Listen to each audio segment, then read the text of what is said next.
anti-intoleransi dan anti-radikalisme. Assalamualaikum warahmatullahi wabarakatuh. Teman-teman mahasiswa baru, selamat datang di dunia kampus, tempat kita belajar, berpikir kritis, dan bertumbuh menjadi warga negara yang cerdas. Hari ini kita akan berbicara tentang dua hal yang sering mengancam persatuan bangsa, yaitu intoleransi dan radikalisme. Dan yang lebih penting, bagaimana kita bersikap anti-intoleransi dan anti-radikalisme. Apa sih pengertian intoleransi dan radikalisme?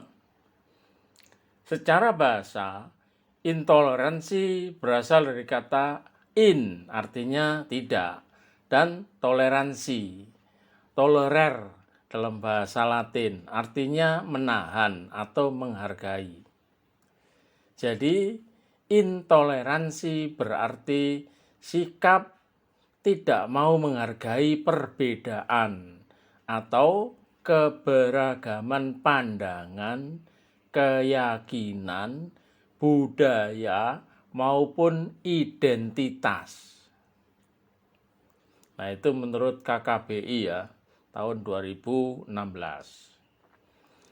Sedangkan radikalisme berasal dari kata radix, artinya akar dalam bahasa Latin, yang berarti ingin sampai ke akar persoalan.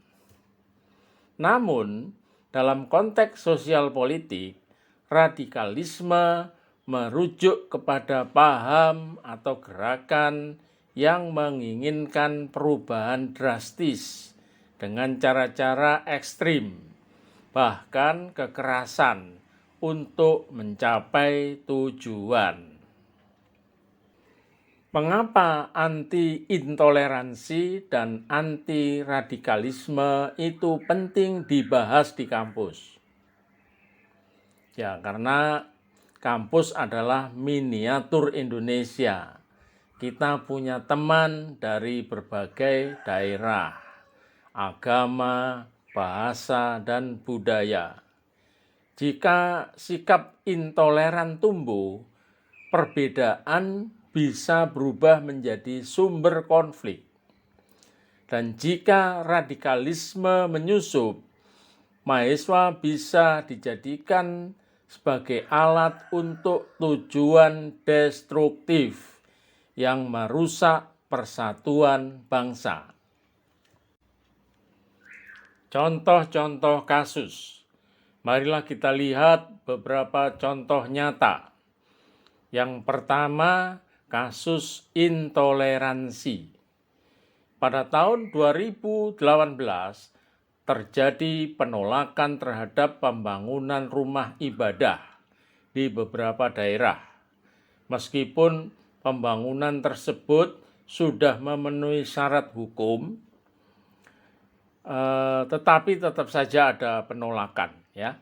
Ini menunjukkan masih ada masyarakat yang belum siap menerima perbedaan keyakinan. Kedua, kasus radikalisme.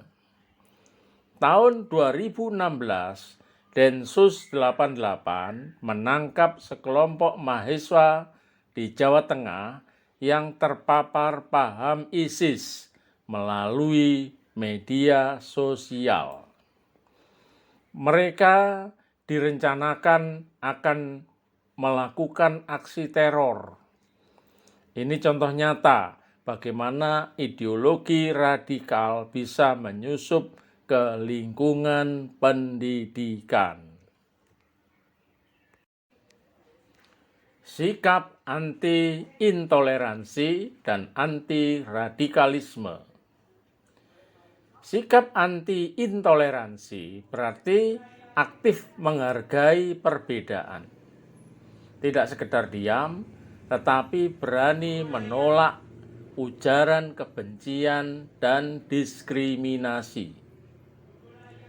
Sementara itu, anti-radikalisme berarti menolak segala bentuk kekerasan untuk mencapai tujuan, serta mengedepankan dialog, musyawarah, dan cara-cara damai.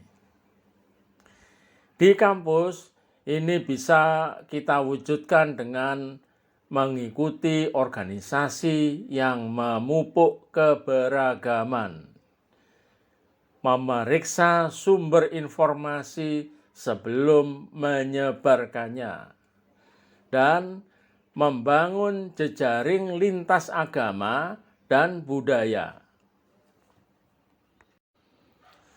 Sebagai penutup, saya akan berikan pesan moral untuk mahasiswa. Teman-teman mahasiswa baru, ingatlah, bangsa kita berdiri di atas semboyan Bhinneka Tunggal Ika, berbeda-beda tetapi tetap satu.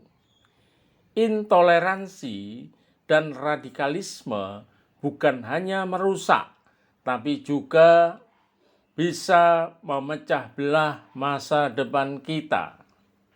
Mari kita menjadi generasi yang terbuka, kritis, dan damai, yang melawan kebencian dengan pengetahuan dan melawan kekerasan dengan persaudaraan. Wassalamualaikum warahmatullahi wabarakatuh.